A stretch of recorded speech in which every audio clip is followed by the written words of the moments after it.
On raconte qu'il existe dans ce monde des fruits maudits, des fruits capables de te donner le pouvoir d'un dieu, ou de te plonger dans les abysses de la mort. Ils s'appellent les fruits du démon. Une seule bouchée, et ton corps change à jamais. Tu peux contrôler le feu, manipuler le temps, devenir lumière, magma ou même imagination pure. Mais il y a un prix. Tu perds à jamais le droit de nager. Dans un monde d'océan, c'est comme signer ton arrêt de mort. Il en existe trois types. Paramecia, pour manipuler ton corps ou ton environnement. Zoan, pour devenir une bête sauvage, parfois mythique. Et Logia, les plus rares, tu deviens un élément de la nature elle-même. Yami Yami Nomi, le seul fruit qui absorbe les autres. Il annule les pouvoirs. Il attire la douleur. Et celui qui le possède peut dévorer les ténèbres elles-mêmes.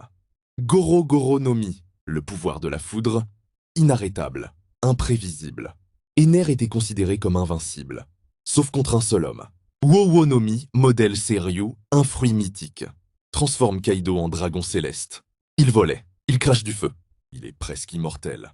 Ito Ito Nomi, modèle Nika, le fruit du soleil. Oublié depuis des siècles. Il ne suit aucune règle. Il transforme l'imagination en réalité.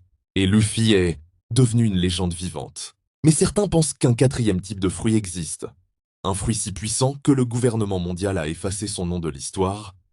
Alors dis-moi, si tu pouvais manger un seul fruit du démon, tu choisirais lequel? Le pouvoir ou la liberté? Abonne-toi pour connaître les fruits les plus fous du monde de One Piece.